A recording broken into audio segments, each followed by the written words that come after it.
Yeah, I love the fact that like you're the first person for this series that we're doing. So the Kavanaugh crew has been us, if you will, for a couple of years. But before we were a Kavanaugh crew, I was still Matt Kavanaugh doing mortgages.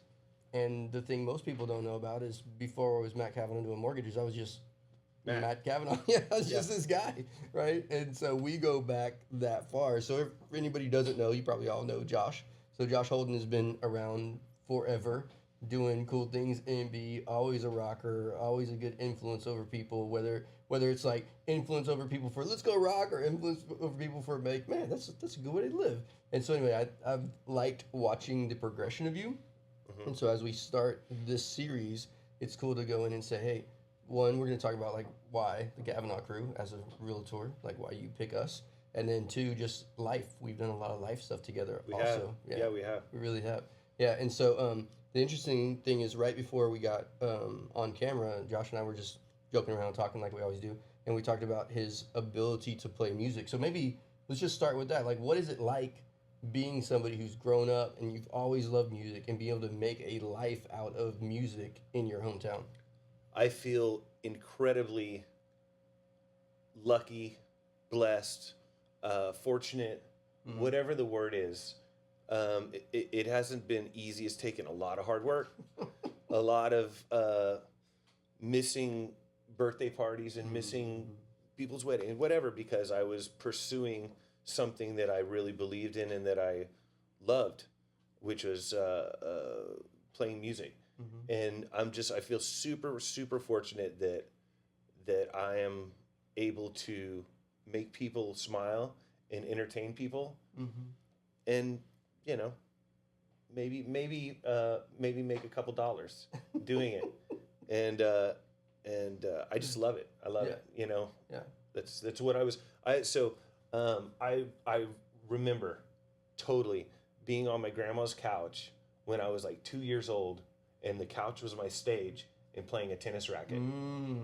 So it's literally like what I've always been supposed to do. That's so cool. And like I've heard all these stories like you and Trevor and different people and doing things like and just always music. Like I don't know anything that the stories I've heard over years and years and years, no matter what it was, what crowds you were in and out of, nothing there wasn't ever that music wasn't a part of it. Would you say that's true? Yes. Yeah. Yeah.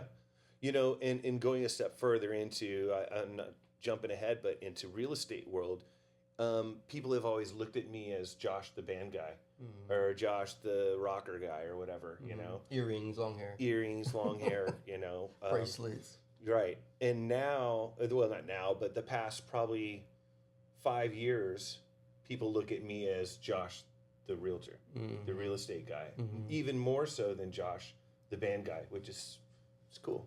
That's awesome. It's like people went with me on this journey or career path or whatever, and I appreciate it. It's cool. Yeah, it's very cool. And I think of the times when we hung out before either of us were in any kind of real industry. You were music, but I was like just floating around figuring out what to do, and wound up at a bank, right? And then we all hung out at Brian's or Mel's or wherever, right? And everybody's always moving around. And prickly pear and, you know, things like that, right? And so, but going in and now seeing that, you know, I think about stories of people moving their weddings so that you can play the wedding, right? And I remember Dustin and I were talking because I think maybe it was even Mel. I don't know, Mel Nolte, awesome friend, good guy. Maybe he's the one who first suggested something about real estate. Like maybe y'all are both going to do it or something? No, it was you. It was you and Dustin. More so you. I remember having conversations with you and you telling me, man, you should really look into getting into real estate. I think you'd be good at it. Very supportive throughout the whole thing, and then Dustin got on board, and both of y'all pushed me and lifted me up and supported me through the schooling and stuff. That felt a little weird because it was like, "Hey, man, say something good about me," but that's not what that meant. That No, wasn't no. where that meant to go. That's but the but I truth. just remember us all being in these circles together, and I had just started getting into the mortgage side of things, and I knew Dustin, and I think what I saw in both you and Mel. Maybe that's why. Maybe the first conversation y'all were both there. I don't know, but I remember thinking about how the influence y'all have over people and how they just loved y'all through taking care, right, of them in music. Like at the end of the night when you play Rage Against the Machine, right, and everybody's up and jumping and doing stuff like that, kind of influence and pull over people. Like, what would that do in the real estate world? And people again move their weddings, do those things. So if they're gonna pick you to base things like that around, why wouldn't they just naturally come to you as somebody who could help them buy a house or make decisions on selling a house, right? Yeah, and I think that has there's a lot of truth in that, because obviously being a successful real estate agent, as every real estate agent knows, or a successful one, you have to know what you're doing. You have to know how to work with contracts, and you have to know how to cross the T's and dot the I's, and you have to know what you're doing. But a lot of it, and I don't want to say most of it, but a lot of it is trusting the person that you're working with, and you being yourself, and being you know, just somebody who's going to take care of things for your client.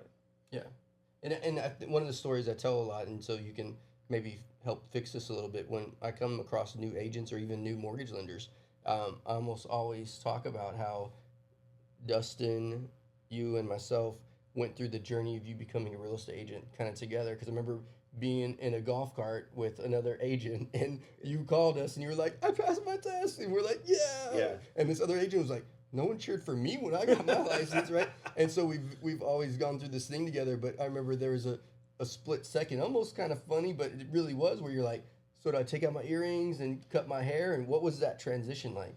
There was no transition. I am the same exact person that I was before. That's right. Yeah. I remember talking to y'all, and I'm like, okay, well, you know, I passed my test, and I got my license, and I'm on with Vista, and I got a broker. Like, do I need to cut my hair and take out my earrings and like start wearing a tie and a suit and things like that now, and you know, leather patent shoes? You tried that a couple times, not the hair, but yeah. Sometimes I still do that because it's kind of fun to dress up. Yeah. But no, I remember you telling me, it's like, no, man, that's who you are. That's what people like you for who you are, and that's really the transition that brought you to what you go by now, which is Rockstar Realtor. Realtor, yeah. And it was like really owning that, you know? Yeah. Which I remember was funny for a little while. Somebody else tried to call themselves that, and you're like, hold on.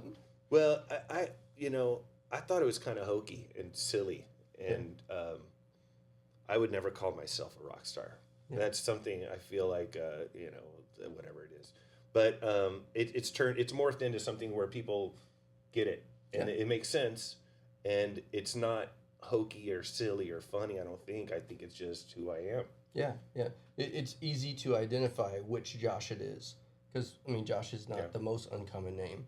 But when you say Josh, you know, the long hair realtor, the Rockstar Realtor, like everybody knows who that is. Yeah. And I don't mean Rockstar as super badass. I mean Rockstar because I play in a band. You play in a band, yeah, which is super cool. And I think that what people don't know about you too, and maybe you want to get into it, maybe you don't, is that you've not only lived the life of somebody who helps people buy homes, but you've also become an investor yourself, because you get to see things happen, and you've built really a good solid portfolio. And people don't know because you're called the Rockstar Realtor, but you're one of the most financially sound people I personally know, which is wild, because you used to do signs and play in a cover band, right? Yeah, I'm cheap.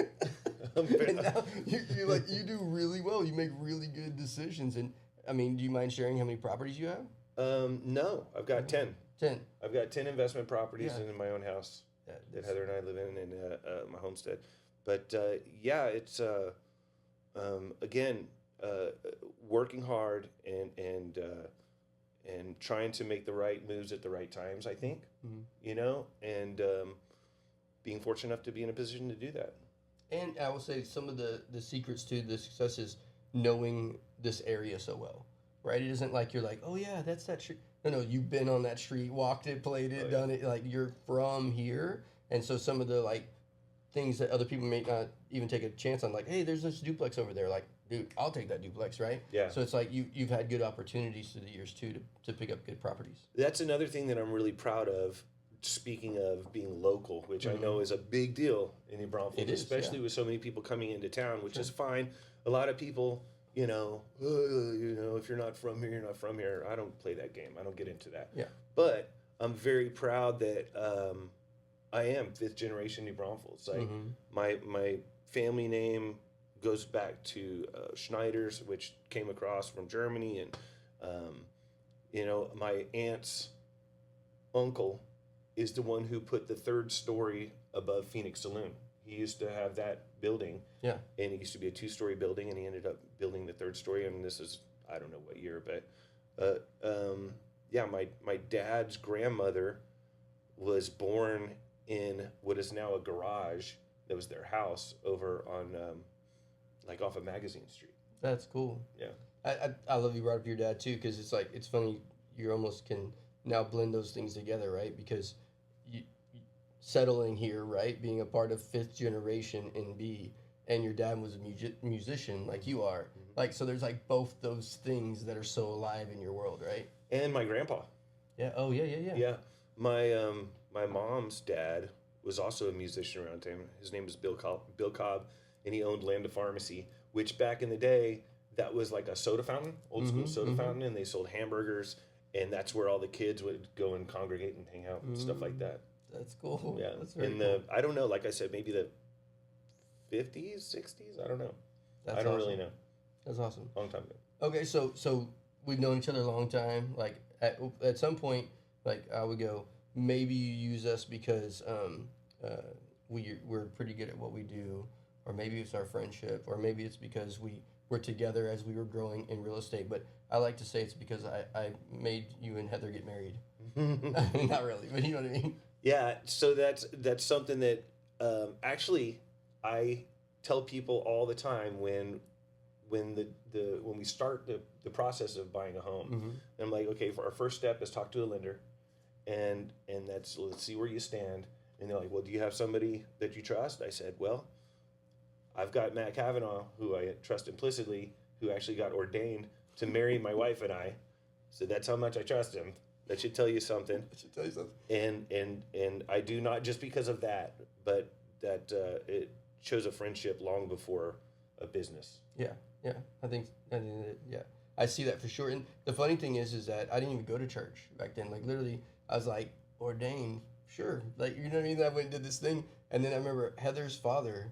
Right, we're sitting there at I think it was the dinner right before, right, the day before you got married, and he's like, "So, where's your congregation?" I was like, "I think you think I'm like a pastor." It's an online congregation. It's an online. Or later on, I figured out people get married is a real thing, but you can help people marry whatever they want to marry, including animals and different things, and so it was one of the things that helped me on a path to thinking about I love that I got to do that, but the question from the dad was do you take that seriously? And it was like a trajectory to where lots of stuff in my life changed, but now I'm on this other side of a walk with Christ that wasn't even there until so maybe you got me into real estate, maybe I got you into the path that you're on now. Well, and I always joke with you that we talk about loving people and doing things the right way, right? There's a lot of what we do that's based off of attitude and gratitude versus rules and barriers and what you should do and shouldn't do. And so I think that your path, and I tell you this all the time, that someday I'm going to see you talking to people on stages about what to do with life and basically be a preacher. And you're like, no, not going to do it. But I see, because you have that just instilled in you too. You talk about being frugal, right? And I think, but you also are very caring towards people. I hope so. I try to be. Yeah. And that goes back to what we were talking about a little bit before the camera came on, about teaching people about how to play guitar. And hey, I want to use your musical skills. And you talked about the almost because you're humble, right? So then not wanting to be somebody who maybe even acts or seems like they know more than someone else. I don't want to be that guy at all. You don't want to be that guy at all. I don't want to be that guy. Yeah. And I think that it's going to be fun to watch, because there's going to be a switch that flips where you're like, oh, I don't want to be that guy, but if I'm willing to be that guy, then maybe they become who they're supposed to be through me being willing to let my leadership and my knowledge become bigger than me, and now I'm able to help more people. Yeah. Or not. Well, maybe you never know. You never know. I just, like you said it the best. I think being humble and kind of staying below the radar, Mm-hmm. you know, not being out there too much, not Sure. whatever, showing off or whatever it is. Yeah. I think that's a really big attribute. I Yeah. think that's a positive thing. Yeah, and I think that to wrap this up, I'll say that there is a steadiness about you. Maybe I'll add one more thing. Watching Heather, right? So Heather is Josh's wife, and she is a stenographer, a court reporter, is what most people know her as. And she, as she was going through school, like your steadiness is the only in Heather. If you're watching this, I don't mean to take away from your effort, but because you were so steady with her and supported her through all that, very few people make it through that program. So it's like we talk about all the time. The way you do one thing is the way you do everything, and the way you take care of business and clients and people is the same way you took care of Heather, and she took care of you in some ways, right? But through that process, and now she gets to be something very few people in the world ever get to actually graduate from. Because how long did it take her to get her degree in that? It was a long time. I think, it was, I think she was in school for that for about 10 years. 10 years, yeah. And I remember her, like, she had little jobs here and there, but she's like, hey, Josh, can we go eat? Hey, Josh, can we? And you helped her literally through all of that. Well, and that's a testament to how tenacious she is and sticking with something and saying, I'm going to do this. Same, we support each other in that same way. Like people should.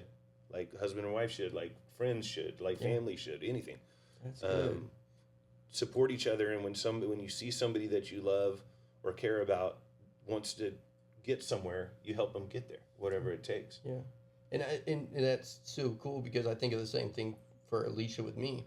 Like I'm with her, but she was with me before. Like she stuck by me no matter what I was doing and what I was involved in or not involved in. She's like, no, I still pick you no matter what. You know what I mean? And I wouldn't be who I was.